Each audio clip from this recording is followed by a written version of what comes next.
Hey.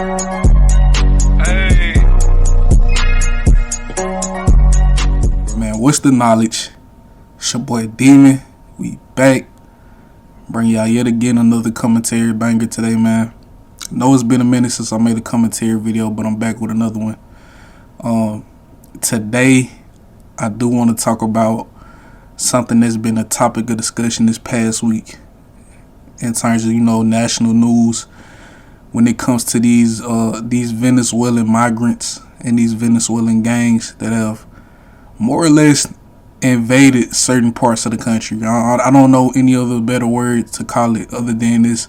There's been an underlying invasion happening around the country in certain particular spots.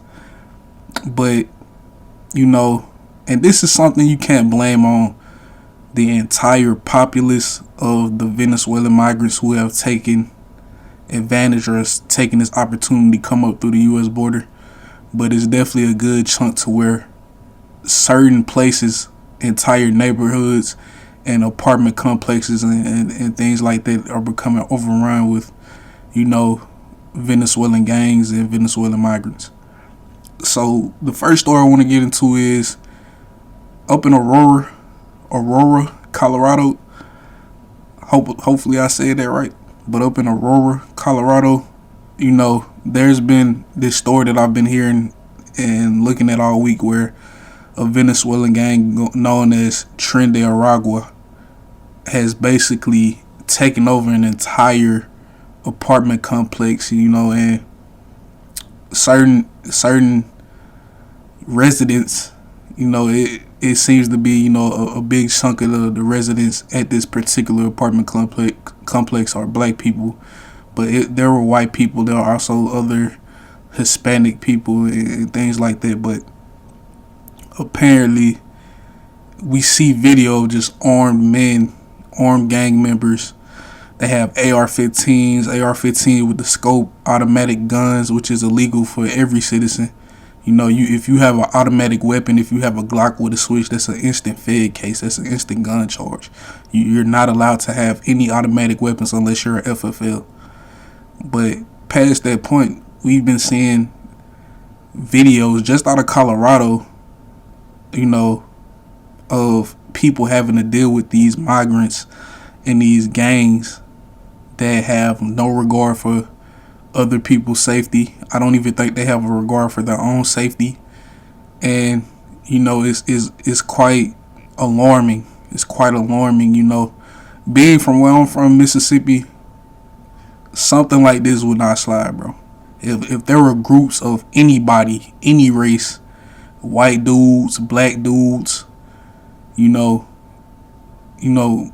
Mexican, Venezuelans, a lot of people would be dead already, and that's all I'm gonna say about it. Like, we have constitutional carry in the state for a reason.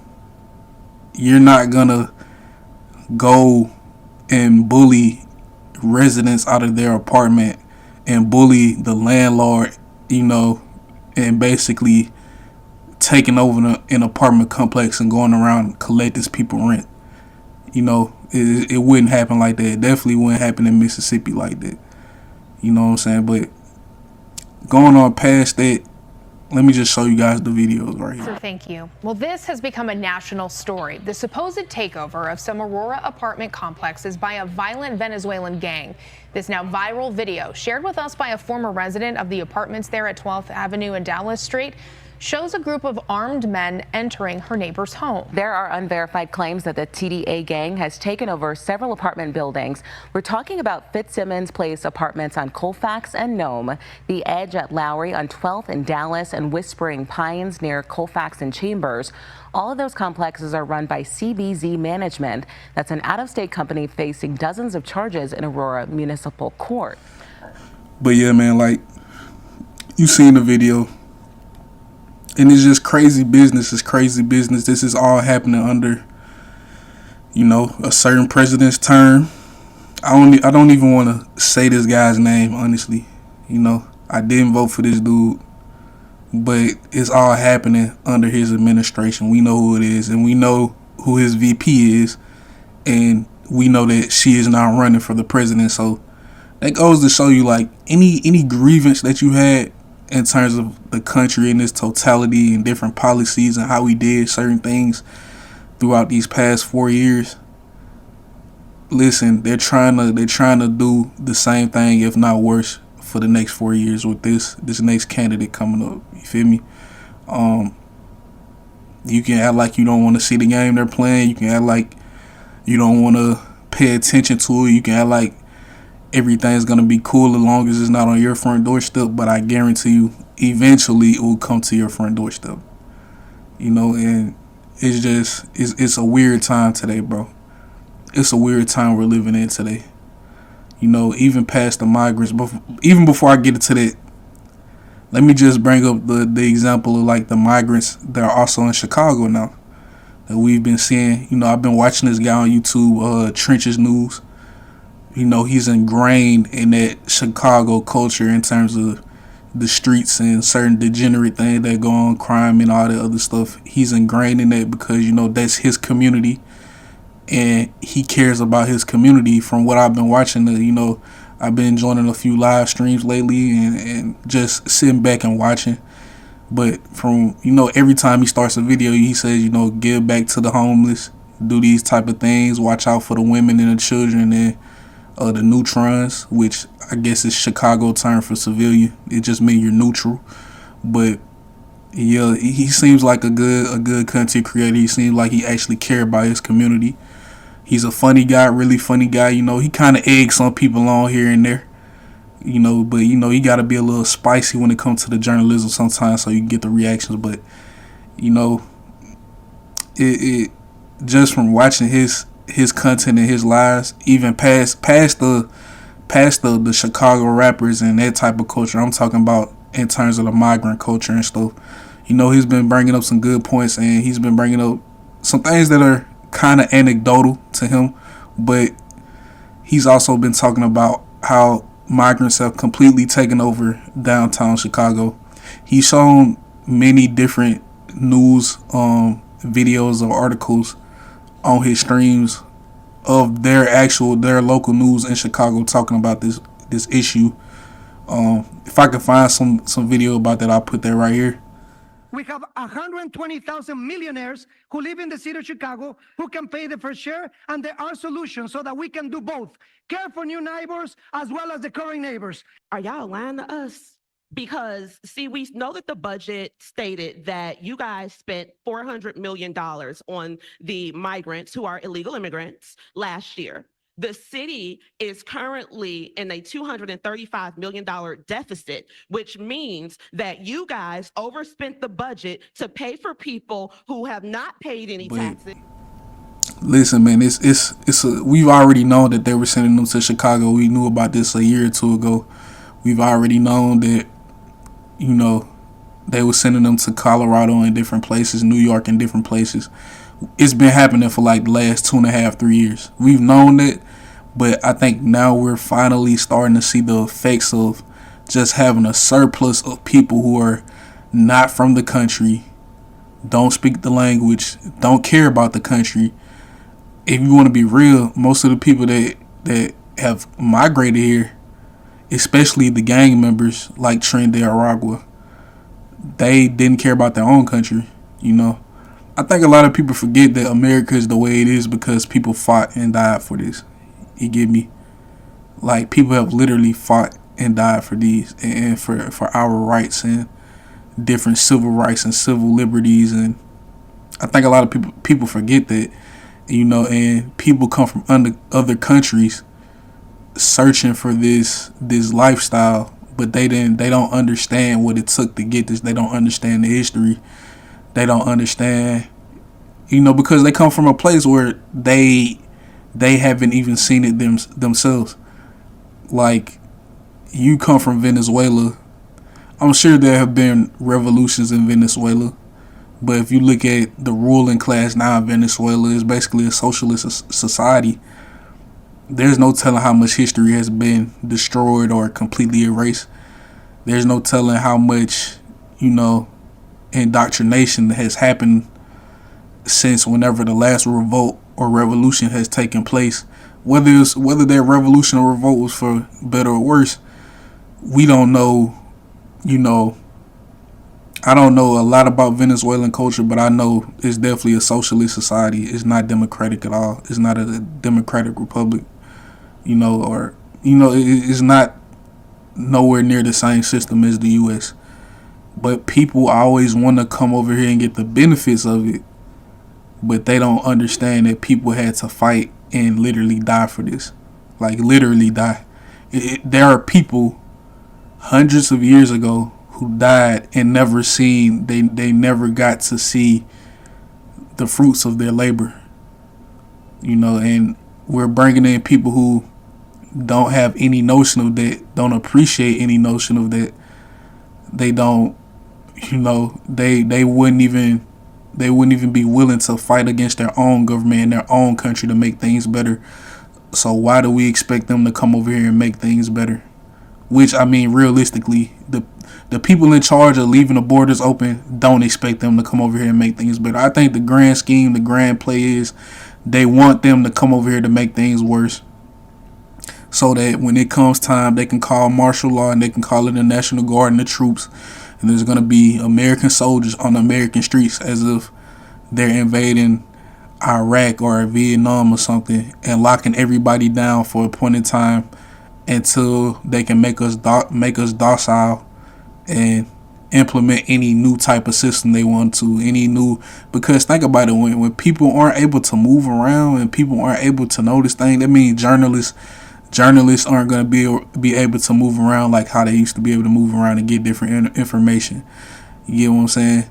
That means other people who would act as a certain check and balance for the government and just keep tabs on the government, they won't be able to move around as freely as they would in normal circumstances. This means at this point in time, this very critical point in time, they can implement whatever shadow government or shadow organization they want to act as the real government, while the populace is none the wiser, and we basically become sheep. I mean, and it's crazy to see this. This isn't just happening in the U.S. Like, there's so many societies around the globe now who are trying to implement this socialist type of rule, to where the top people who are running the show, they stay that way. They never leave. There aren't any checks and balances for them.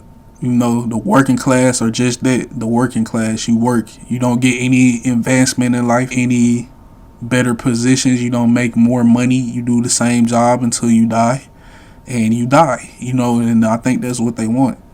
And it's crazy to see, even like in a place like UK, where we're seeing like they have a migration problem, but now it's turned into basically some Orwellian type dystopia type country, because now the UK literally has a thought police. Like, you literally, if you post something, I've seen news that in the UK, if you just post the UK flag on Twitter, they can come arrest you for that, because they deem that as harmful speech. Just you saying that, listen, I'm from the UK, I love being from the UK, I'm an Englishman, I love my country, my queen, and my flag, and you post the flag and you post something like that, they can literally come arrest you now. And I've seen many different videos of people getting arrested for what they posted on social media. Like, that is literally some 1984 Orwellian dystopian type thing, and we're living in it right now in 2024. It's crazy, bro. Listen, it's crazy. We're living in very weird, dangerous, and crazy times right now. Just the other day, in Brazil, they banned X because Elon Musk doesn't want to follow their socialist program down there. Elon Musk actually prioritize free speech when it comes to his platform. But they banned X. Not only did they ban X, but they're fining each of their citizens basically $10,000. It's like $9,000 and some change. but they're fining, you know, their citizens basically 10 grand if they have a VPN. Not even if you have X, or if you try to get, you know, some other type of website. Like, no, if you just have a VPN in general for whatever reason, and you get caught with one, they're trying to find people with that, which I don't even know how you would do that, but this is what they're doing down in Brazil, which is not too far from America. You get me? In terms of geographical location, is not too far from America. Like, listen, man, it's weird times we're living in. We're seeing a lot of Orwellian type things going on where the top 1%, they're making their moves now to have as much control for as long as they can right now. You know, and it's crazy to see, you know, I never would have thought that I would live in times like this where everything is kind of unraveling. Like, everything is really kind of unraveling. We're kind of seeing the different angles and different plays that these governing bodies or governments or bureaucrats or oligarchs, whatever you want to call them, we're seeing the plan unfold in front of us. Not even in just America, but in many different societies, many different countries around the world. You know, in America, you have the immigration, the migrant problem. We have that. We're involved with Israel and Palestine. That's one conflict. We're involved in the Ukraine conflict. Every 100 days, collectively as a nation, every 100 days, we accumulate $100 trillion more debt. So in less than 100 days, we just reached 35 trillion like a month ago. In 100 days, we're going to reach 36 trillion. You know, but listen, man, that's another topic for another video. I'm just saying, you know, I'm seeing everything for what it is now. It's your boy Demon. I appreciate y'all listening to me ramble on this video. If you want to stay up to date with different news and stuff, I will be coming with more commentary. I love you guys. I'll see you guys in the next one. Peace.